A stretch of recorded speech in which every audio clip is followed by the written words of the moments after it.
Hello, everybody. Thank you for tuning in. This is Attorney Augustus Corbett, and welcome to the Defiant Lawyers. Each and every Saturday, although today we're doing this on Tuesday, we, the Defiant Lawyers, that's myself, Augustus Corbett, Attorney Augustus Corbett, also known as the Minister of Justice, and my daughter, the Duchess of Justice, Chloe Corbett, Attorney Chloe Corbett. Each and every Saturday, we come to you and provide you legal analysis of trending politics, policies, personalities, and pop culture to empower you with the information you need to defy what is this unjust legal system. Please, if you're not a subscriber, subscribe, like, share, and comment. All right. Again, thank you for tuning in, and we're going to get right into this. And let me give you a warning. This may be a long show because I got a lot to cover, a lot of very important information to cover. And by the way, you all noticed that we were not on this past Saturday. Chloe was out of town, and so I decided to do it today rather than on Saturday. But you see what the topic is. It is understanding and defeating white supremacy. Understanding and defeating white supremacy. Subtitle, or it could be the major title, however you want to do it. How white supremacy tried to destroy Black civilization. Now, this is a part of our Black History Month teaching series. Every Black History Month, we focus on issues related to racial justice or racial injustice, white supremacy, Black equality, full Black equality. So we talk about those kinds of issues during the month of Black History Month. Since we're civil rights attorneys, we tend to focus on these types of issues even throughout the year.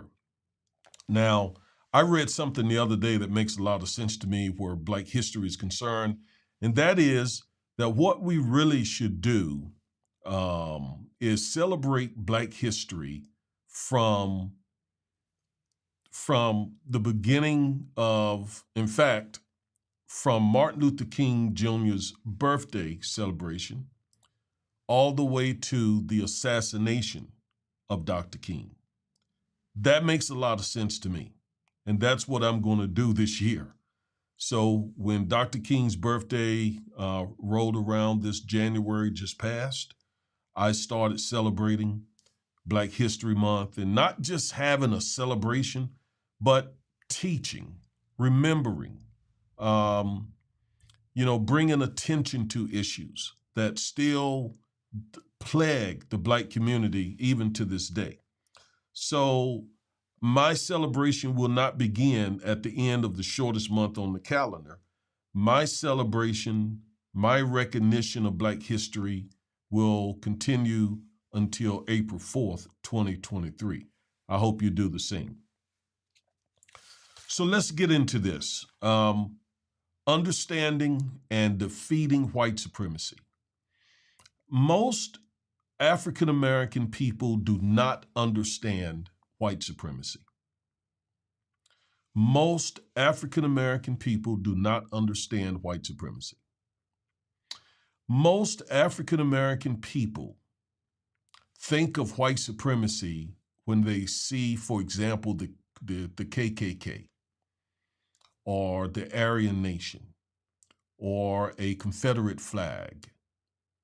They think of white supremacy as the blatant, mean white supremacists who are out, shouting racial slurs and that sort of thing. No, that is certainly white supremacy, but no, that is not, white supremacy is not limited to that. And we need to understand the subtleties of white supremacy because it's all around us. And sometimes it's hard to recognize.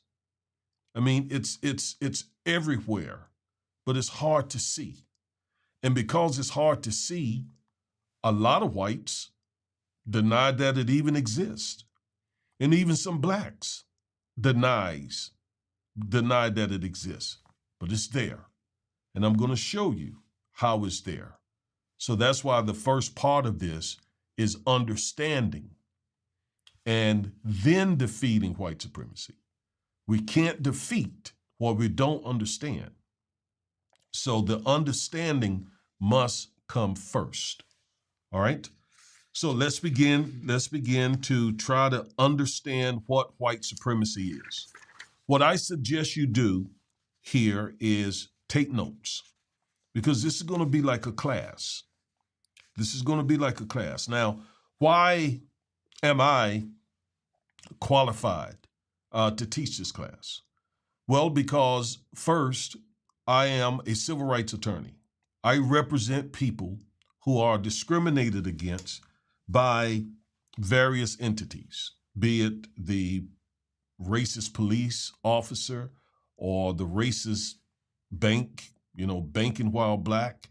So I have had to learn how white supremacy works in order to litigate these cases.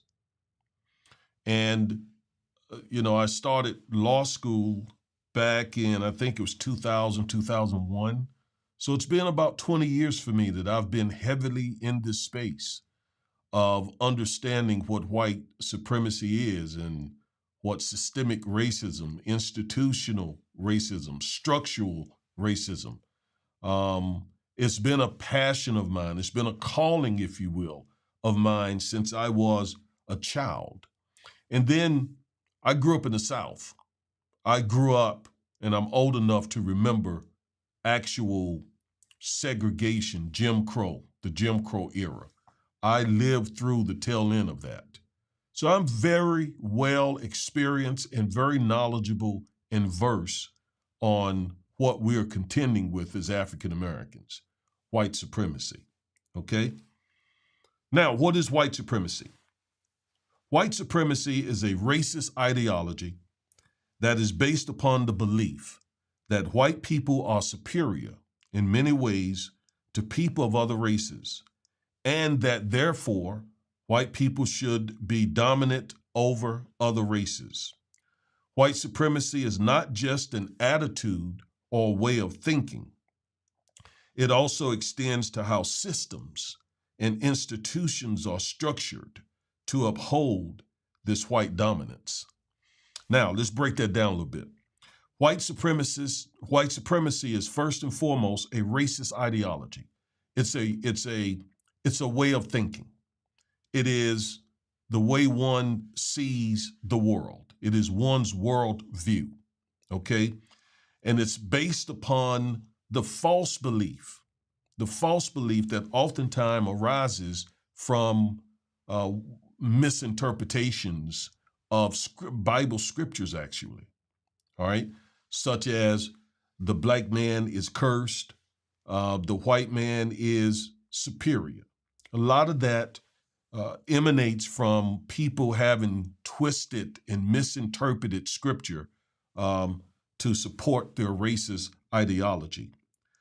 But white supremacy is a racist ideology that is based upon the false premise that white people are superior. That is false. I am, in addition to being a minister, I'm also, in addition to being an attorney, I'm also a minister. And I could show you verse after verse after Bible verse after Bible verse after Bible verse, which dispels the notion that God created any race superior. God didn't create the white race. As a matter of fact, let me use the proper language, because race is it's a human-made social construct. So let me use the proper word. Let me use the word actually that the Bible uses, and it's ethnicity.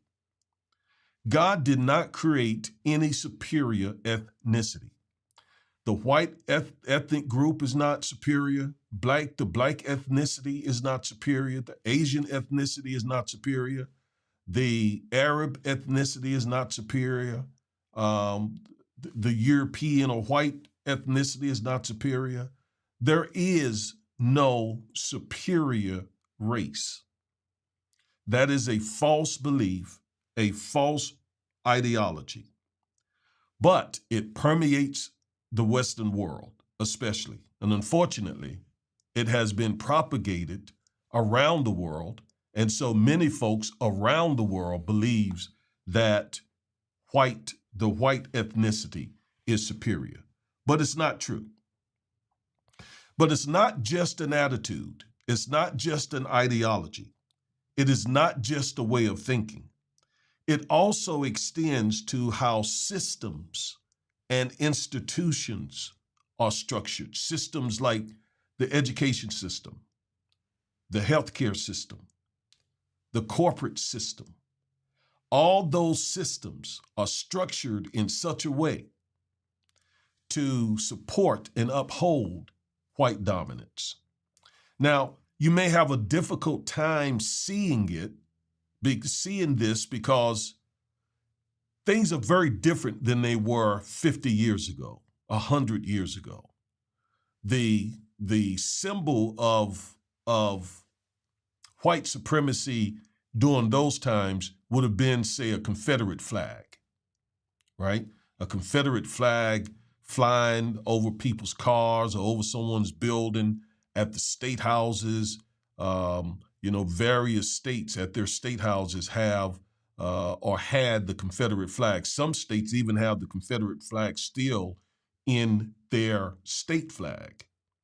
But that symbol is sort of in the past in the sense of, the government and institutions and systems having that flag flying over their entities, their buildings. No, that's not what you look for now to see white supremacy.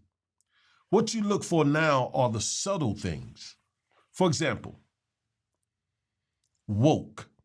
The word woke. The word woke is a white supremacist dog whistle. The word's critical race theory. Again, another white supremacist, if you will, dog whistle. It's sort of an undercurrent. It's a subtlety. It's a nice way of saying we're superior, blacks are inferior. Okay, it's a buzzword. Woke, critical race theory. And I tell you, our white brethren, white conservatives, white evangelicals, the white GOP political party are masters at taking these words and redefining them into something nefarious and then using those words to sort of poison the well, right? To get white people really, really, really incensed and upset and to misinform them about what woke means or what critical race theory, what it means. I'm going to define both what wokeness and critical race theory means in just a moment, all right? So don't look for the Confederate flag when you are looking for white supremacy. We're beyond that. Okay, today's white supremacist is not out there just throwing, bricks and burning crosses. No, they're in Congress. They're on the bench. They're judges. They are over many of these institutions. They attend church. They are on your job. They're all around you. But you'll never know it. Now, like I said Sunday in my Sunday message, one of the great things about Donald Trump, or maybe even the only good thing about Donald Trump, was that he brought these people out. He made them take off their disguise and just come on out with it. And that I appreciate a lot. And that has helped us point, the finger to, okay, this is a white supremacist. The person who works beside you, the person that you have broke bread with, the person that you think so highly of, that person was and is a white supremacist the whole time. Okay? Trump emboldened them and caused them to come out. All right, white supremacy. Now, by the way, that definition comes from a book entitled Me and White Supremacy, written by a young white woman by the name of Layla Saad. Again, Me and White Supremacy. All right, let me give you another definition of white supremacy. White supremacy defines our current reality. It is not merely a belief that to be white is to be better. It is a political, cultural, and economic system premised on the subjugation of people who are not white. That subjugation takes on an infinite number of forms and is enforced with varying degrees of physical violence, mental abuse, and robbery. White supremacy is the voice in our collective heads that says it makes civilized sense that one group of people gets to annihilate, enslave, incarcerate, brainwash, torture, sterilize, breed, and terrorize other people. White supremacy establishes, upholds, and normalizes hierarchy based on the premise that the less black you are, the closer you are to God. Now, that's a mouthful, but it is very true. Let's go back and look at it. White supremacy defines our current reality. We may not want to admit that, but white supremacy defines our reality in the United States of America. Everything is controlled by white supremacy. And incidentally, when I use the word white supremacy, I notice I am not using white superiority. I am not saying that whites are superior. In fact, I just said expressly that God created no superior race. So don't misunderstand me. When I say white supremacy, I'm not saying that whites are superior to everybody else. I'm saying there are systems in place, there are institutions in place that have been in place for 400 years that give white Americans dominance. Dominance over the entertainment world, dominance over the government, dominance over the corporate world, dominance over politics, dominance. How did that dominance come about? Because of the ideology and practice of white supremacy. So it defines our current reality. And it's not, this definition says it's not just merely a belief that whites are better. It's much more than that. It is, as I keep saying, a political, cultural, and economic system that is premised on the fact that non-white people should be subjugated. All right? And that subjugation takes on many forms. It happens at the ER. It happens at the emergency room. It happens in the corporate boardroom. It happens in the pulpit when these systems put into practice these procedures, these policies that empower and enrich the white community while again subjugating non-white people, especially black people. So white supremacy establishes, upholds, and it normalizes hierarchy, this white hegemony, this white hierarchy based on the premise that the less black you are, the closer to God you are. Now, in this CRT realm of things, in the critical race theory world context, white supremacy is invoked to describe a process and persistent state of affairs that is prevalent in the Western world, where the interests of white identified people are given precedence over the interests of other groups through political, social, economic, and cultural structures and practices that have evolved over centuries and are maintained and continually recreated by these structures and through individual actors and actions. So, in the CRT, or in the context of critical race theory, white supremacy is this process, this persistent state of affairs that gives whites prevalent place in the Western world. When I say the Western world, I'm obviously talking about, Europe, America, the Americas, the Western world, as opposed to the Eastern world, Asia, Africa, Arab, and so forth. So the Western world, where the European descendant person is definitely in control. Now, the critical race theorists would go on to say these structures and practices are generally taken for granted and invisible in the normal day-to-day operation of Western societies, particularly to white people.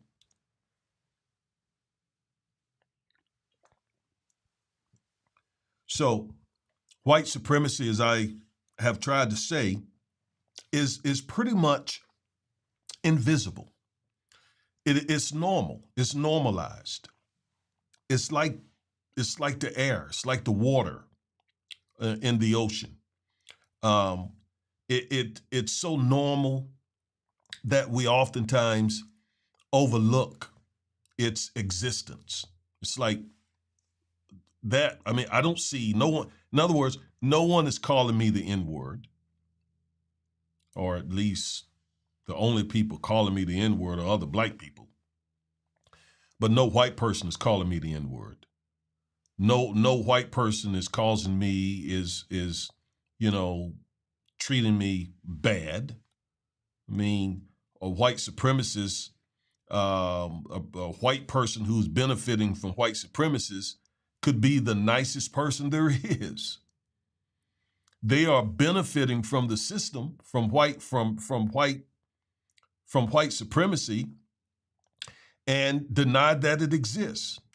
So don't base white supremacy on, again, the Confederate flags, the use of the word, the N-word, or how nice people are, or how mean people are. In other words, don't think that because someone is mean, that is the standard. Don't think because a white person is mean, that is the standard of white supremacy. Because again, very nice white people are white supremacists.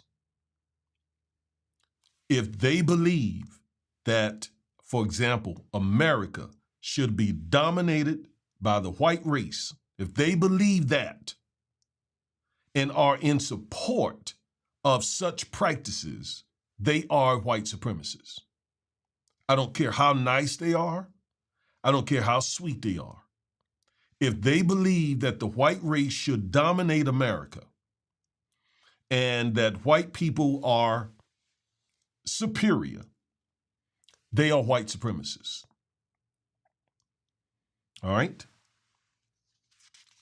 So white supremacy, thus conceived, takes on a more nuanced and wide-ranging meaning than it is ascribed in everyday parlance, where it is usually reserved only to describe the attitudes and actions of extreme racist and right-wing groups and individuals such as the KKK, the British National Party, the Aryan Nation, and so forth. I keep stressing, don't be distracted by those groups, because most of the folks that you deal with in your daily life are likely supportive of white supremacy. It is that normalized. It is just a part of the American fabric. All right? One lady here said, by white supremacy, I do not mean to allude only to the self-conscious racism of white supremacist hate groups. I refer instead to a political, economic, and cultural system in which whites overwhelmingly control power and material resources. Conscious and unconscious ideals of white superiority and entitlement are widespread, and relations of white dominance and non-white subordination are daily reenacted across a broad array of institutions and social settings. The thing that you should see consistent in all these definitions is that white supremacy is the belief, the ideology that whites are inferior, plus the practice of that ideology through the systems that make up a society. Those are the two things that are consistent with all of these definitions. And my final definition comes from Professor Beverly Daniel Tatum, and she says, white supremacy is a system of apparent advantage based on race that benefits all whites, whether or not they seek it. That's succinctly stated, but it's very powerful.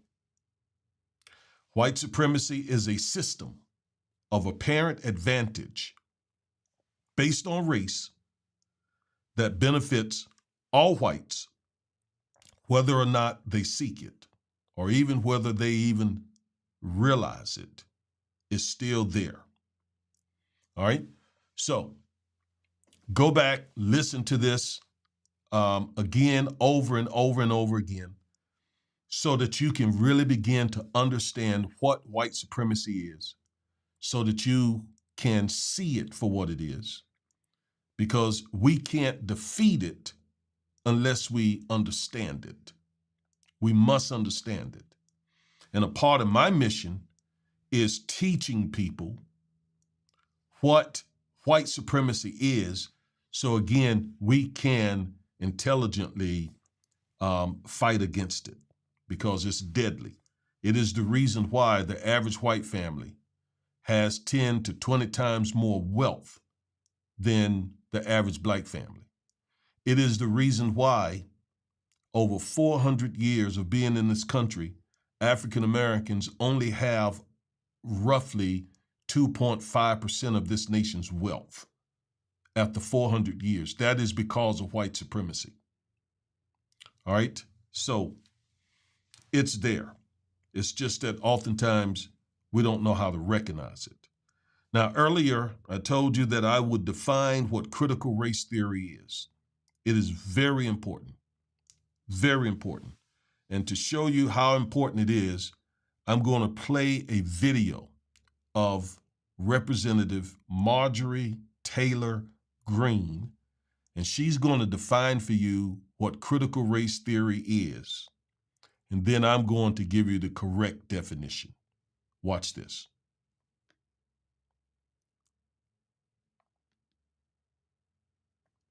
Mr. Dodaro, can you tell me how much money COVID cash went towards diversity, equity, and inclusion or racism issues? Again, we have not looked at that issue, so I don't know. Oh, geez. Well, I can tell you the Pennsylvania Humanities Council did receive $1.4 million in relief and used it for equity and geographic diversity. I'm not sure how that helped in a pandemic time. Mr. Dodaro, can you tell me how much COVID cash went to CRT? CRT? Critical race theory in education. It's a racist curriculum used to teach children that somehow their white skin is not equal to black skin and other things in education. Yeah. No, I do not know that, but I do know. So did you hear her definition of critical race theory? She said it is a curriculum used to teach white children that their white skin is inferior to black children's black skin. That's what she just said. I kid you not. You heard it out of her own mouth. She said that critical race theory, by definition, is a curriculum that teaches white children that they are inferior to black children. That is completely and totally, absolutely ridiculous. But it goes further. Let me just show you what else she said in this clip. The that there's provisions that the federal funds generally are not used, are supposed to be used for curriculum. Oh. That it's a state. Oh, and Mr. local. Dodaro, I have to tell you, in Illinois, that they received $5.1 billion at an elementary school there that used it for equity and diversity. So it's being used for these things.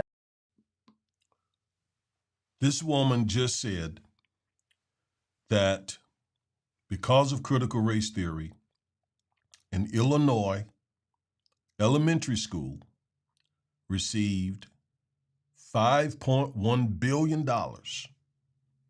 to teach equity, diversity, and inclusion.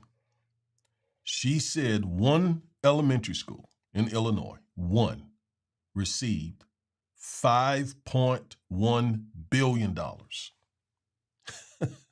I mean, one elementary school. So not only did she give a ridiculously fictitious definition of critical race theory, she lied about this school, whatever school she's referencing, receiving $5.1 billion. That is the craziest thing I've ever heard about critical race theory. You know, so anyway, what is critical race theory? That woman is in Congress, by the way, for one reason, and that is to promote white supremacy. That is the only reason she is in Congress.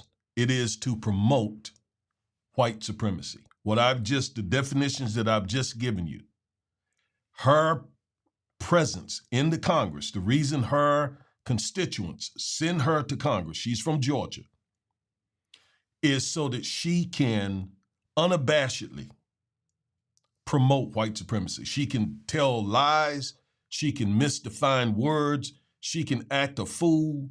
They don't care about that.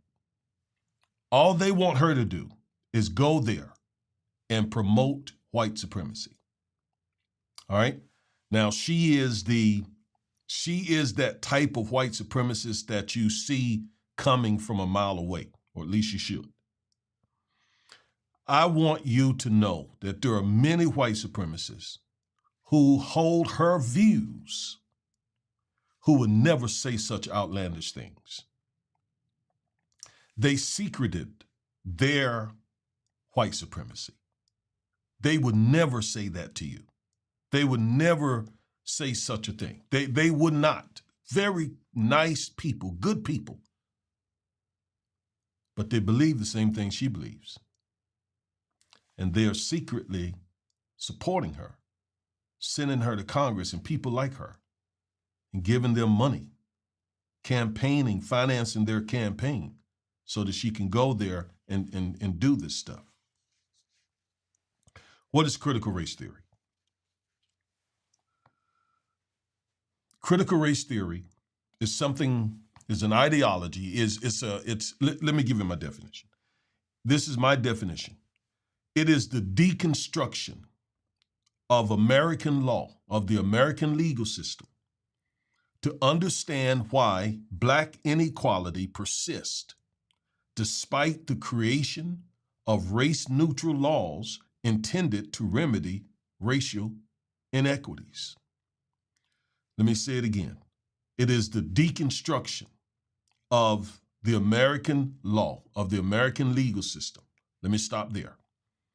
So Derek Bell, the late professor, Harvard professor Derek Bell, law professor Kimberly Crenshaw, Professor Delgado, and others began to ask the question in the 80s, the 70s, why, if there is a 13th Amendment, a 14th Amendment, a 15th Amendment, a Voting Rights Act, a Civil Rights Act, and Equal Protection Clause, Due Process Clause, all of this, if all these laws have been passed, why are African Americans still at the bottom of the totem pole? Why are they still at the bottom of the barrel? What is it about the law? What is it about the legal system that still results in black folks not having full equality. That's what they did, and they began to write about it, and they began to discuss it and have conferences. And out of that arose certain findings, certain conclusions. So when I use the word deconstruction, that simply means just tearing something apart, looking at something critically, looking behind the scenes, asking questions. In other words, it is, taking something apart and so that you can understand why it's producing what it produces. That's what critical race theory is. It was started by lawyers, law professors in law schools who were focused on the law. They weren't focused on public education. They weren't focused on any of that. They were focused on the law. Why, if we have these grandiose laws, 13th, 14th, 15th Amendment, Civil Rights Act, Voting Rights Act, if we have, and many others, if we have these laws on the books, why are black folks still not experiencing full equality? That's all critical race theory is. It is not teaching, as Marjorie Taylor Greene lied and said, it is not teaching.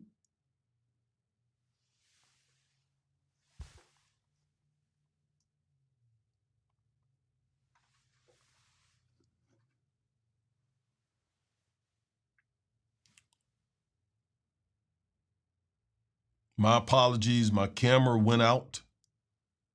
Okay, my camera went out and it may go out again, so I may have to, it's probably the battery. So let me see how to do this. There's another way to skin the cat because it's probably gonna go out again. Let's see. Yeah, it's probably gonna go out again.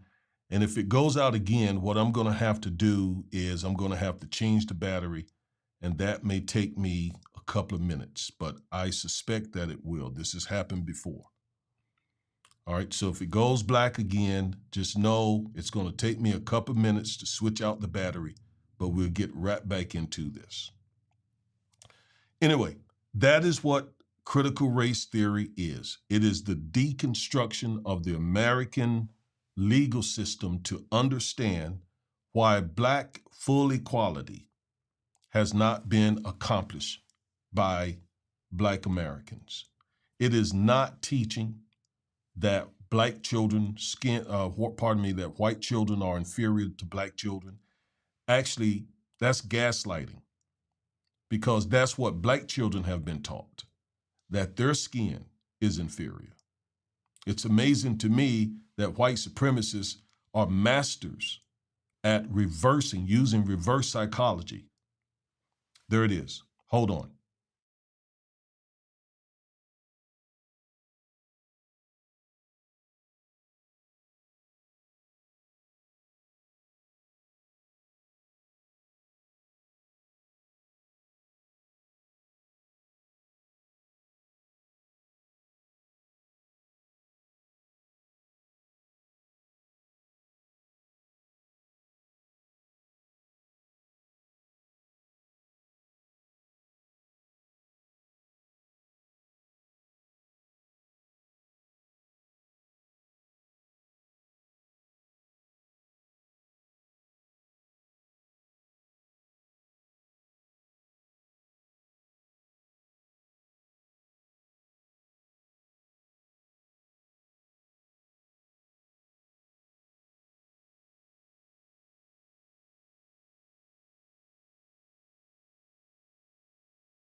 I'm back. Yeah. I'm back. I'm back. I'm back. I'm back. I'm back and better than before. All right. And I see some of you all have stuck around. So very good. Very good. Very good. Very good. Very, very good. Okay. So let's continue with this. Hold on here just a hot second. Just a hot second.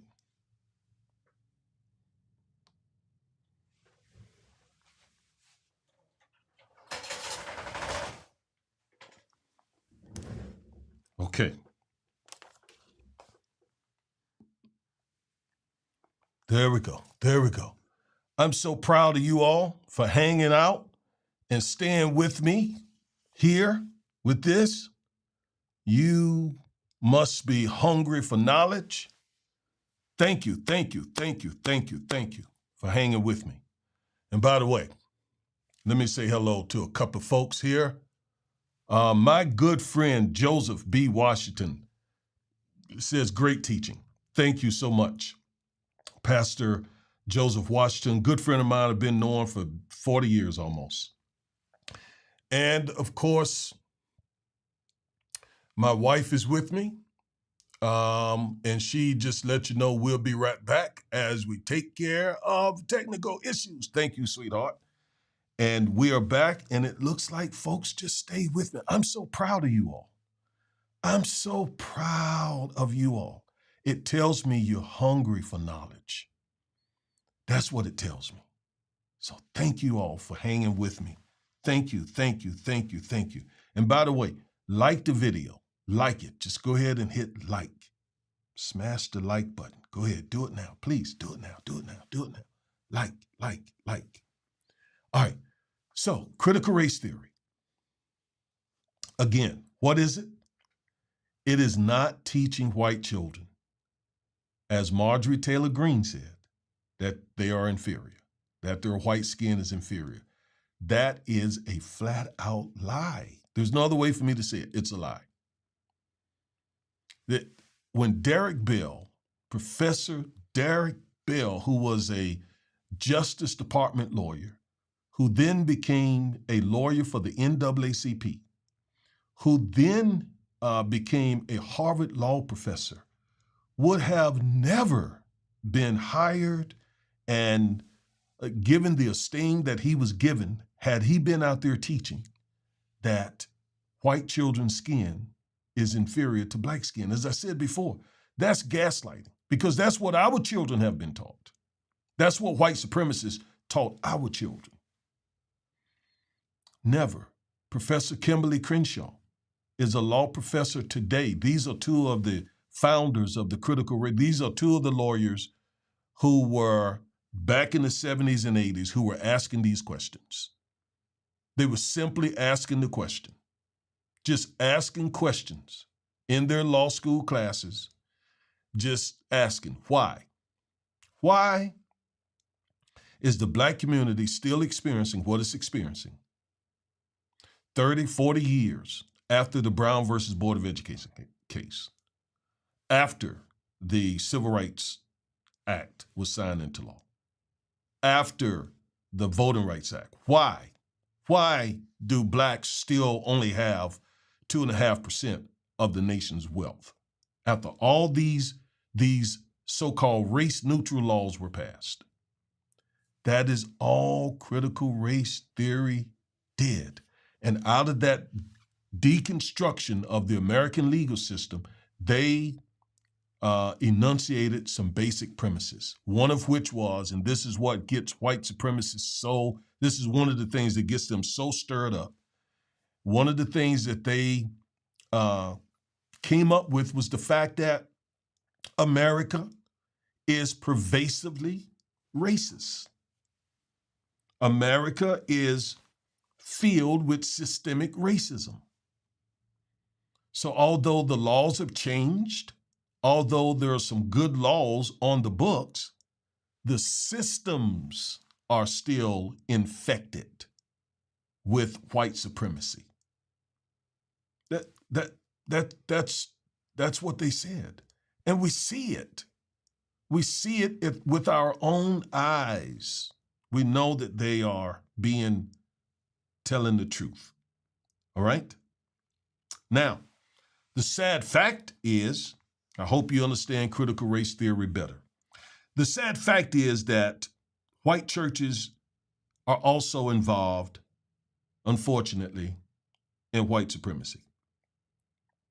And you have to mention this because there are some really renowned, very big, named white clergy who use the Bible to excuse, to cover white supremacy.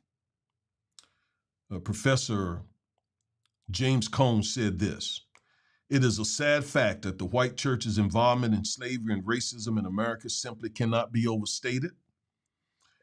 It not only failed to preach the charismatic word, but maliciously contributed to the doctrine of white supremacy. Even today, all of the church's institutions, including its colleges and universities, reveal its white racist character. Racism has been a part of the life of the church so long that it's virtually impossible for even the good members to recognize the bigotry perpetuated by the church. Its morals are so immoral that even its most sensitive minds are unable to detect the inhumanity of the church on the Black people of America." All right? Now, to get more information on that, I would recommend that you go to my church's YouTube channel and look for a series of messages I did a year or two ago entitled White First: How the White Church is the Most Racist Institution in America. Okay? Yes, I taught that message, and it was named just that because I pull no punches. Okay? I speak boldly. All right? Now, what I want to do now is I want to show you white supremacy in operation. I'm going to show you how it actually works. I'm going to give you an example of a city that shows clearly how white supremacy works. Okay.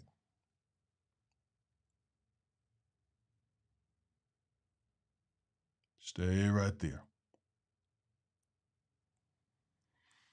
I am talking about the city of Buffalo, New York. Buffalo, New York. The place where 10 people were recently murdered. Just a year, maybe about 2 years ago, where a white supremacist went to the city of Buffalo and murdered 10 innocent African Americans and was filming it or live streaming it while he did it. But I want to show you that the African American population of the city of Buffalo were already victims of white supremacy. That is why it is critical for you to understand that if you look only for the people who do such heinous acts as what that young man did to those 10 innocent people, you're going to miss the systems that's behind the hatred. Because those blacks in the city of Buffalo were already victims of white supremacy. And let me show you what I mean. The city of Buffalo, the total population today is about 267. That's down from roughly 500 or so thousand, almost 600,000 in the 50s. There has been a decline of population, of Buffalo's population because of, losing jobs and industries going out of business, etc. Of those 267 or so thousand people in Buffalo, 47% are black, 47% are white, 35% are black. The average income is about $42,000. The average home price is about $112,000. About 28%, almost 30% of the population in Buffalo has a BS degree or more, and roughly a fourth of the city's population live in poverty. And we don't have to really guess where most of that 27% of the poverty exists, because I'm going to show you where it exists. Okay? Now, according to a report that was done by Anna Blotto entitled A City Divided, A Brief History of Segregation in Buffalo, she wrote, "Where you live plays a big role in your access to quality jobs, quality schools, housing and good repair, healthy food, and clean air, water, and soil. If you live in an area that has greater access to these amenities than the regional average, you're living in an area of opportunity. In the Buffalo, Niagara region, over 60% of white people live in an above average opportunity area, while only 10% of black people live in such areas." I don't know about you, but when I read things like this, they jump off the page at me. Because this is data. This is not anecdotes. This is, no matter what people tell you, this is reality. You see, I guess maybe as a lawyer, I'm trained to deal with facts and not emotions. Facts. When we present a case to a jury or to a judge, we got to present facts, not conclusory statements, not emotions, but judge, jury, here are the facts. Here is the evidence. So when I read something like this, that settles it for me. That settles it for me. 60% of the white population in the Buffalo, Niagara region live in those above average opportunity areas. Those are the areas where you have quality jobs, quality schools, good housing, healthy food, clean air, water, and soil. 60% of white people live in those kinds of areas. Only 10% of Buffalo's population live in such areas. Again, those are facts. Those are facts. And so you have to then ask the question, why is that the case? Why is 60% of whites, and by the way, we just read only 47% of the population of Buffalo is white. Why is 60% of that 45% white population, disproportionate in other words, overrepresented in the good areas where all the jobs are, all the good stuff is where the air is clean, you're not breathing stuff that's giving you cancer, you're not drinking water that is giving you leukemia. No. They live in that side of town. The black folk, only 10% of the black folk live in those kinds of places. The other 90% live in the places where there are no good jobs, where the water is dirty, the air is dirty, okay? There's no grocery store. Why is this? Why is this? Well, Buffalo is a microcosm that we can look at to see how this came about. Because what you're seeing when you read this information, you are seeing white supremacy. This is the result of racist systems in place that have enabled 60% of Buffalo to live in a place like 60% of white people in Buffalo to live in a place like that, whereas only 10% of the blacks. Now, look, stay with me long enough because I'm going to show you a video of the judge who she sentenced this young man who killed those innocent people, and she's going to confirm everything I just told you. She is going to, as she's sentencing him, oftentimes when judges sentence someone, they will make comments. They will give a statement. She is going to give a statement before she gives him 10 life sentences for a life sentence for every life he took. And she's going to admit in open court, on the record, that the citizens of Buffalo, the black citizens of Buffalo, were already the victims of white supremacy long before a bullet was shot. Just stay with me. I'm going to play that video, but I want to show you what she's talking about before we look at it. All right, stay with me.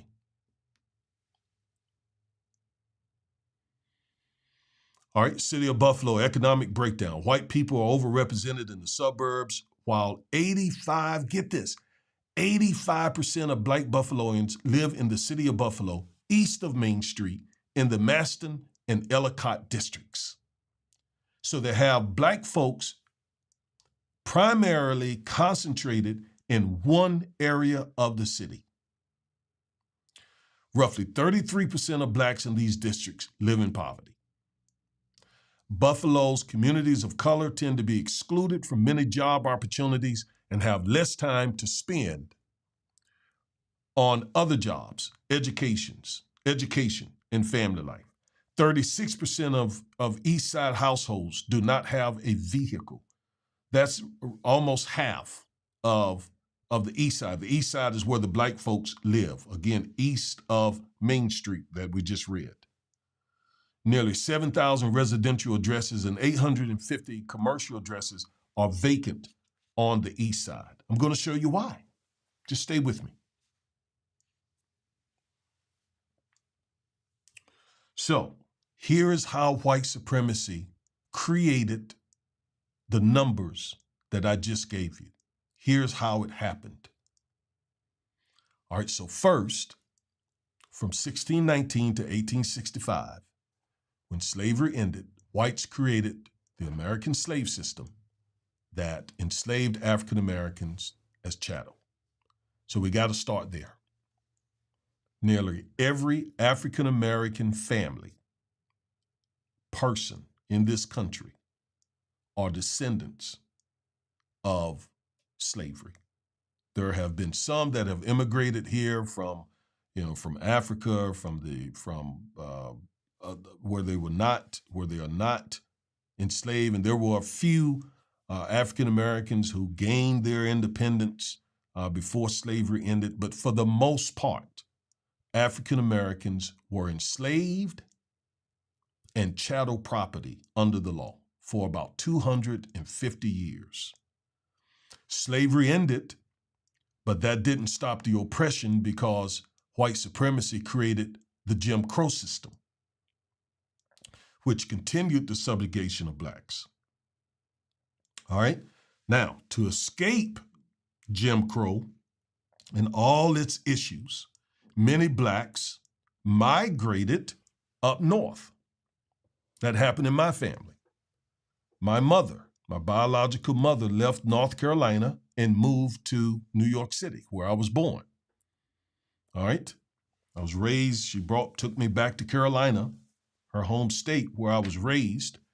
But several of my uncles and cousins moved to New York in large measure to escape Jim Crow.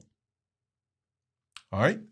Now, what did white Northerners, what did white Northern supremacists, white supremacists in these northern areas do? What did they do with the influx of all these blacks?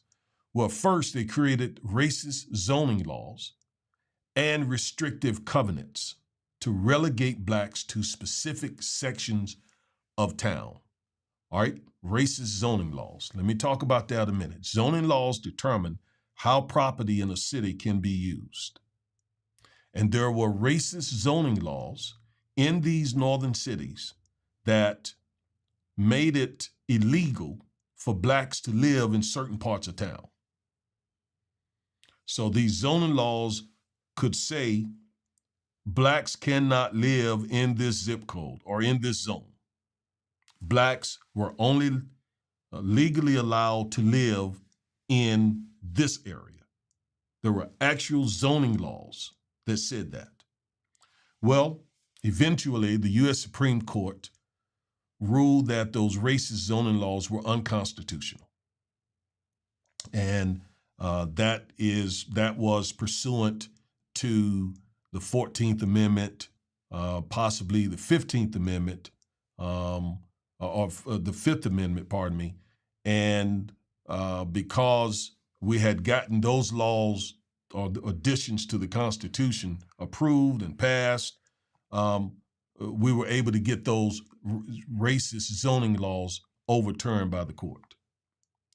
But they didn't stop with that. Then they created restrictive covenants. What is a restrictive covenant? A restrictive covenant is language that whites would put in deeds that essentially said, if you agree to buy my house, or before I agree to sell you my house, you must agree to abide by this restrictive covenant. And that restrictive covenant would have language that basically says you can never sell this house to a black person. You can never sell this house to a black person. Before I will sell this house to you, you must agree to this restrictive covenant. Otherwise, I'm not selling it to you. What was the effect of that? The effect of that was to keep white neighborhoods white and to keep blacks east of Main Street in the city of Buffalo. This is the system of white supremacy. This exists. I don't care how many people deny this, black or white, conservative, evangelical, Republicans, I don't care how much they deny this. This happened. I learned it in law school.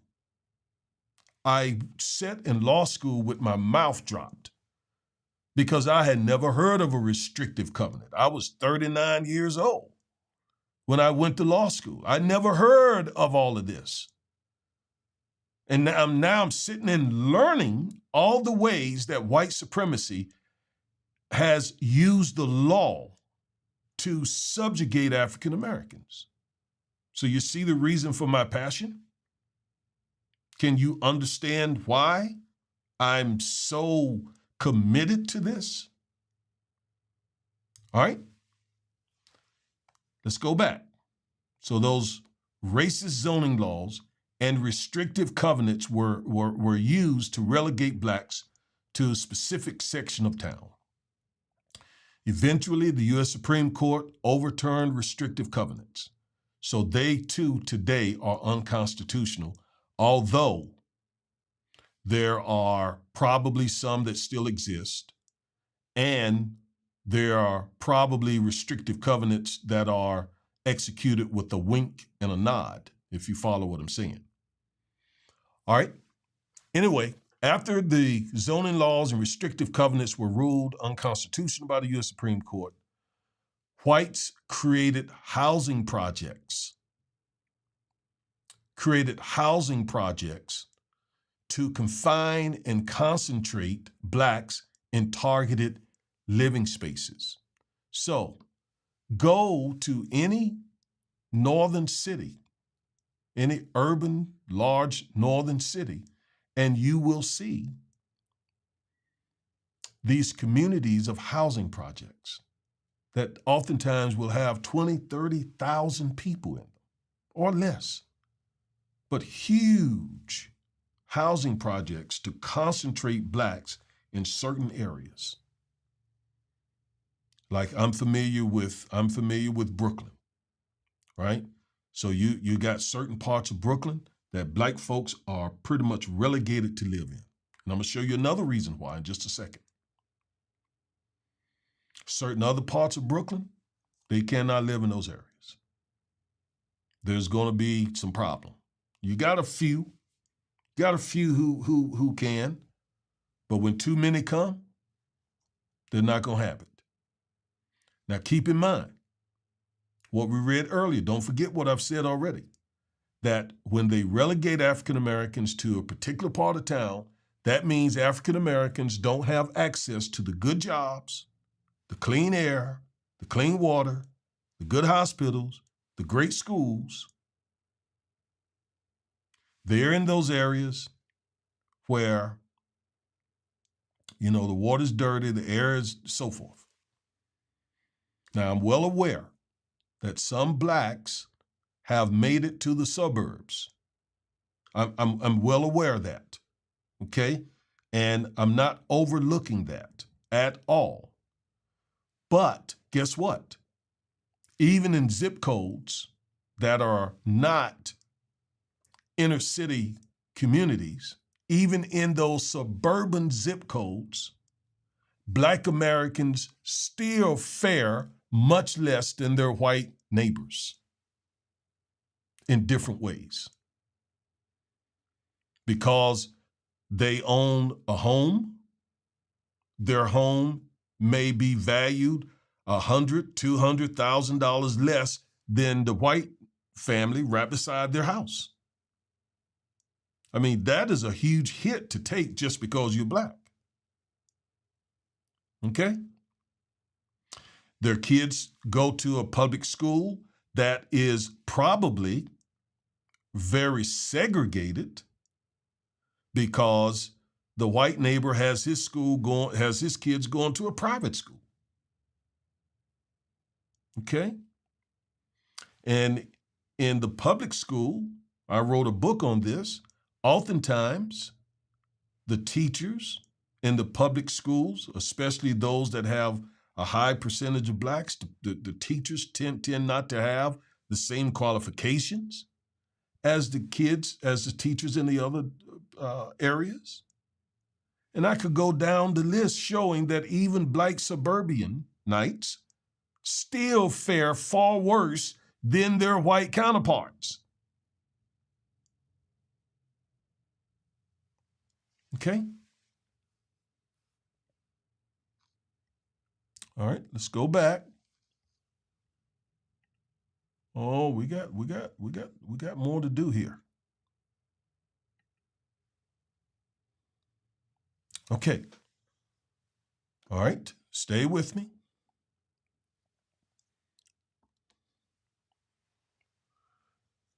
And then there's this practice of redlining.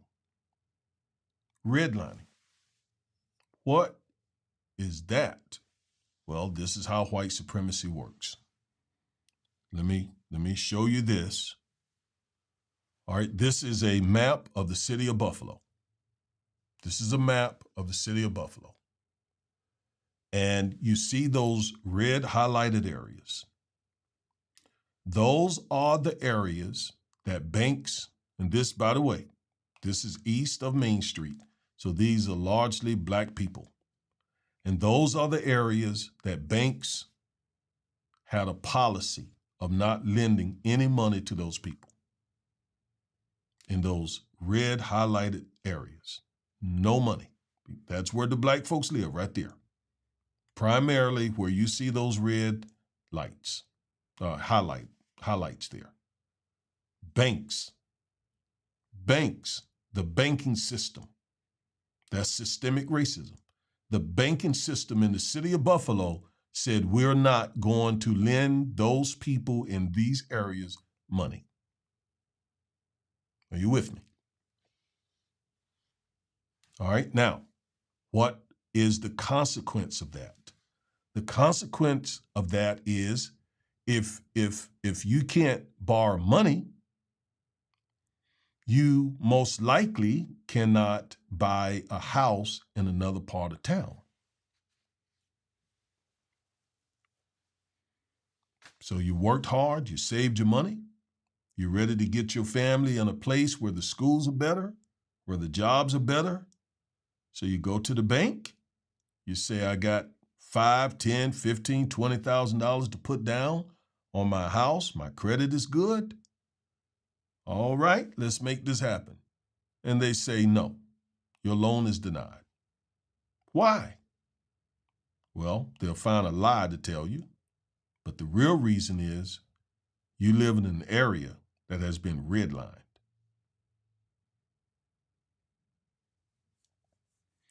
What is the result of that? You are relegated to stay in that predominantly black area. You cannot go over there and gain access to the jobs, the better schools, the better food, etc. That is what was happening in Buffalo. That's what happens in Dallas. That's what happens in Philadelphia. That's what happens in New York City. That's what happens in Memphis. That's what happens in Jackson, Mississippi. It happens over and over and over and over and over again. That's the way white supremacy works.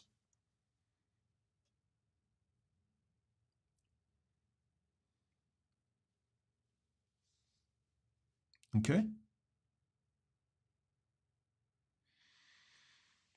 All right. Let me show you.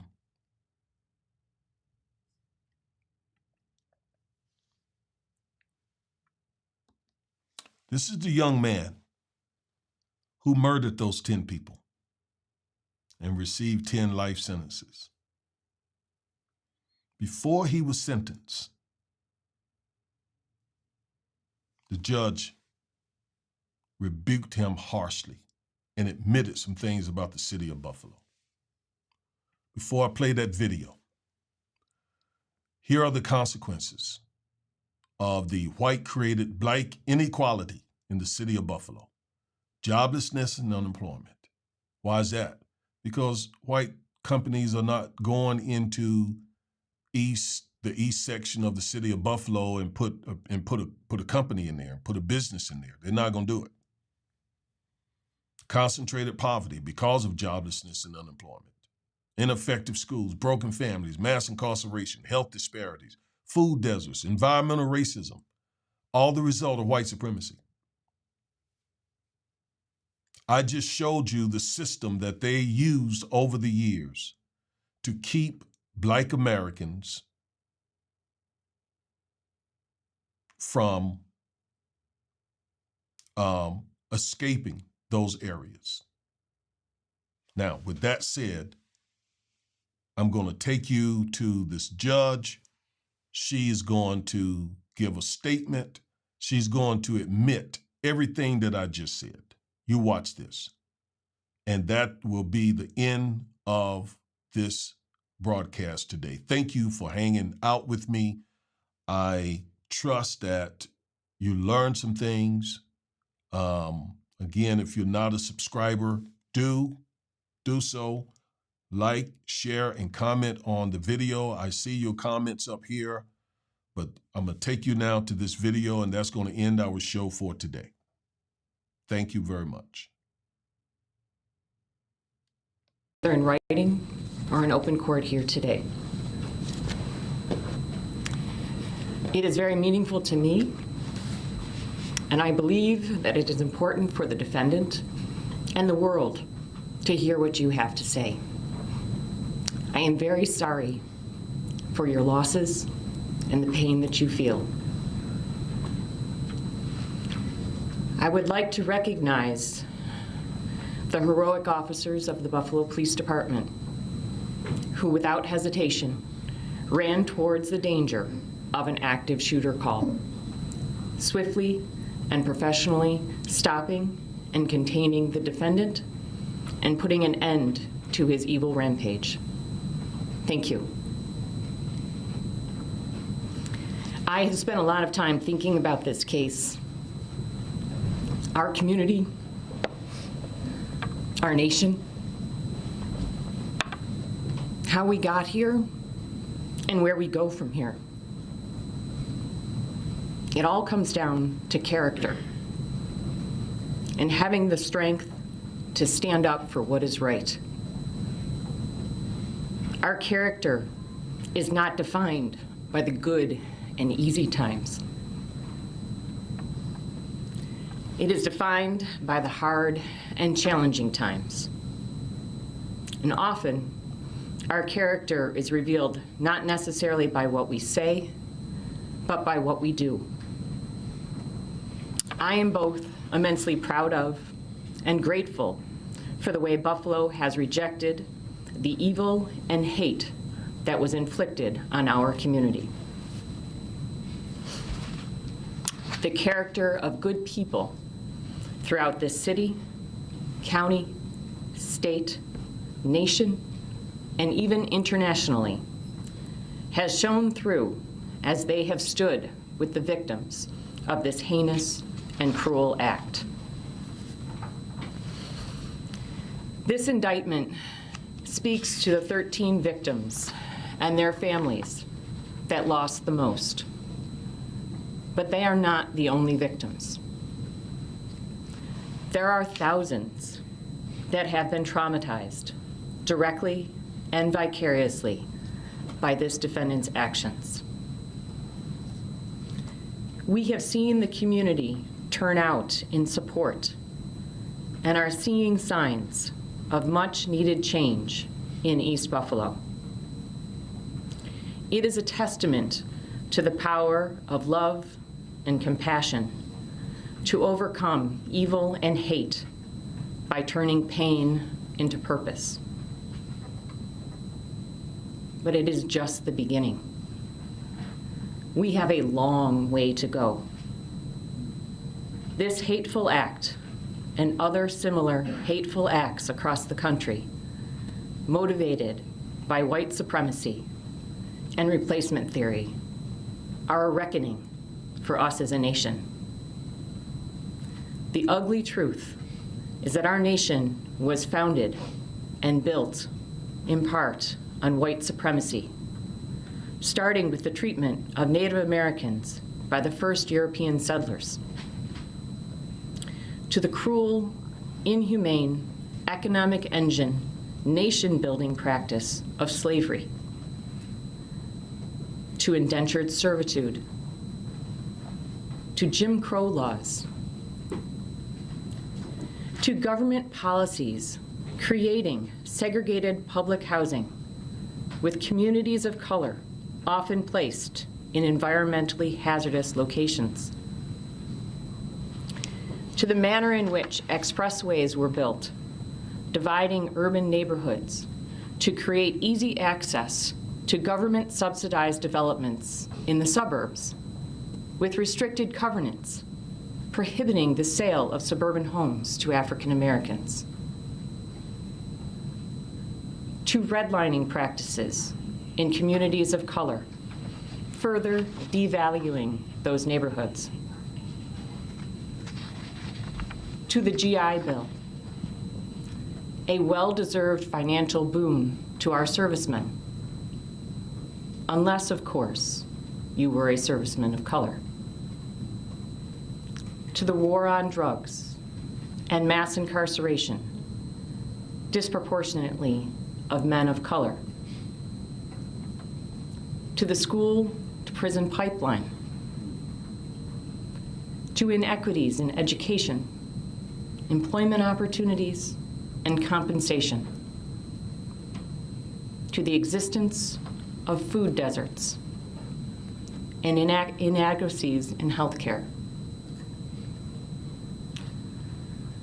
Our history is replete with both individual and systemic discriminatory practices, many of them still firmly in place today.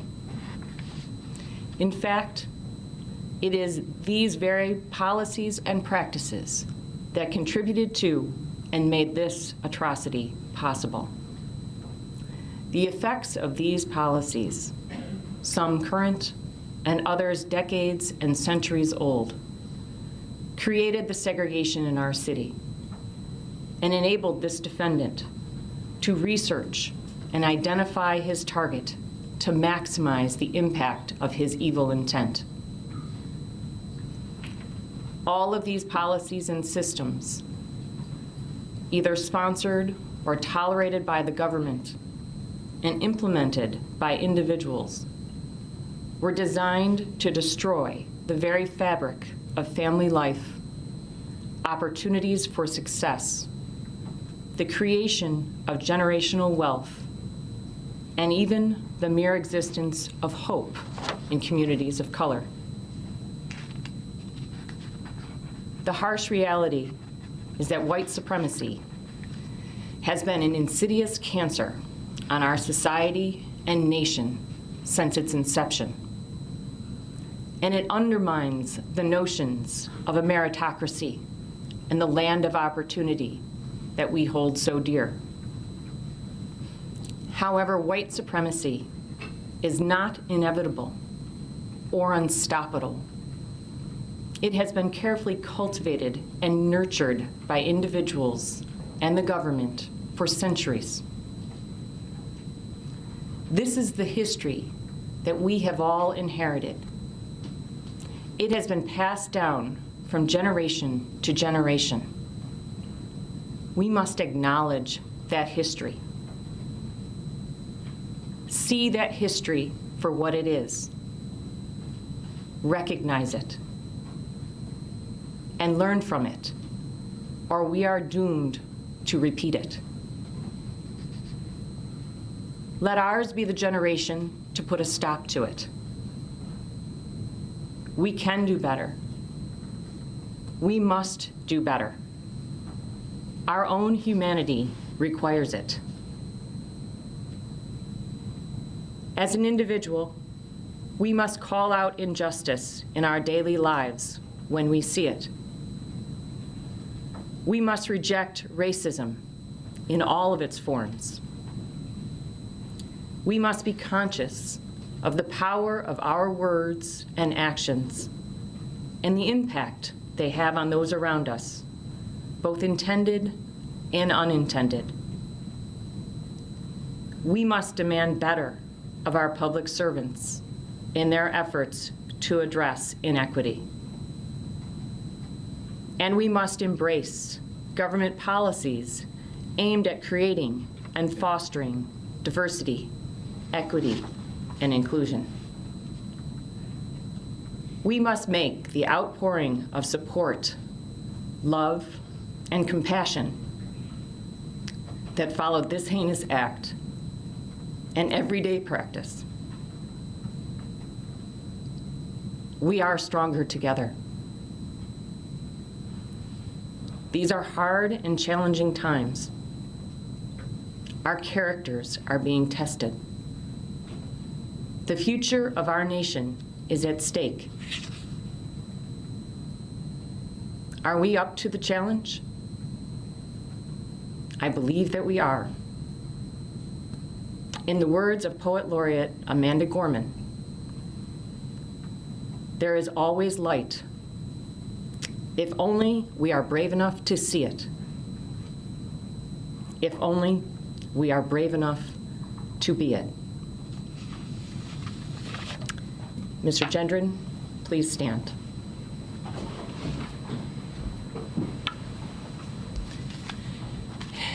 There is no place for you or your ignorant, hateful, and evil ideologies in a civilized society. There can be no mercy for you, no understanding, no second chances. The damage you have caused is too great, and the people you have hurt are too valuable to this community. You will never see the light of day as a free man ever again. It is the judgment of this court for your conviction under the first count of the indictment, a domestic act of terrorism motivated by hate in the first degree, an A1 felony, that you be sentenced to life imprisonment without parole. Under the second count of the indictment, murder in the first degree, for the murder of Roberta Drury, a vibrant 32-year-old young woman, a daughter, a dedicated sister, and friend, I am imposing a sentence of life imprisonment without parole. Under the third count of the indictment, murder in the first degree, for the murder of 67-year-old Hayward Patterson, a son, father, and friend, known as a faithful, hardworking, generous, well-dressed man, I am imposing a sentence of life imprisonment without parole. Under the fourth count of the indictment, murder in the first degree, for the murder of 77-year-old Pearl Young, a daughter, mother, grandmother, and friend, known for being a loving, dedicated substitute teacher. I am imposing a sentence of life imprisonment without parole. Under the fifth count of the indictment, murder in the first degree, for the murder of 86-year-old Ruth Whitfield, a daughter, sister, wife, mother, and grandmother, a dedicated caretaker, an avid fisherwoman, and a valued member of her church community. I am imposing a sentence of life imprisonment without parole. Under the sixth count of the indictment, murder in the first degree, for the murder of Celestine Cheney, a daughter, sister, mother, aunt, grandmother, and friend, a fighter who at 65 had beat cancer and multiple aneurysms, a person who enjoyed life and laughed easily. I am imposing a sentence of life imprisonment without parole. Under the seventh count of the indictment, murder in the first degree, for the murder of Aaron Salter, age 55, a son, brother, husband, and father, a car guy, and a lover of camping, a retired Buffalo police officer, heroic and selfless to the very end. I am imposing a sentence of life imprisonment without parole. Under the eighth count of the indictment, murder in the first degree, for the murder of 53-year-old Andre McNeil, a son, brother, uncle, father, and fiancé, devoted Miami Heat fan, survived by a 3-year-old son.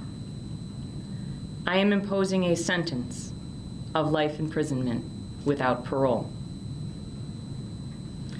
Under the ninth count of the indictment, murder in the first degree, for the murder of Margus Morrison, age 52, a son, brother, husband, and father. He loved music and sneakers. I am imposing a sentence of life imprisonment without parole. Under the 10th count of the indictment, murder in the first degree, for the murder of 72-year-old Catherine Massey, Cat, a daughter, sister, aunt, and friend, an activist known for her sincerity, thoughtfulness, and honesty. I am imposing a sentence of life imprisonment without parole. Under the 11th count of the indictment, murder in the first degree, for the murder of Geraldine Talley, age 62, a daughter, mother, and aunt, the life of the party, and a top-notch baker. I am imposing a sentence of life imprisonment without parole. By operation of law, the sentences on counts 2 through 11 must run concurrently with the sentence imposed on the first count. Under the remaining counts of the indictment to which you pled, the law permits me, based on your age, to consider granting you youthful offender status. The purpose of youthful offender status under the law is to prevent the stigmatization of young offenders based on hasty and thoughtless acts, and to provide them a fresh start and a renewed opportunity to be a law-abiding, productive member of society. However, given the manner in which you methodically planned, researched, conducted recognizance, and executed your hateful crimes, a finding of youthful offender status is not appropriate. There was nothing hasty or thoughtless about your conduct. There are no mitigating factors to be considered. You will be sentenced as an adult on the remaining counts. Under the 22nd count of the indictment, attempted murder in the first degree, for the attempted murder of 20-year-old Zaire Goodman, a beloved son, a hardworking young man of character, I am imposing the maximum determinate sentence of 25 years, followed by 5 years of post-release supervision. I direct this sentence to run consecutively to all other sentences imposed. Under the 23rd count of the indictment, attempted murder in the first degree,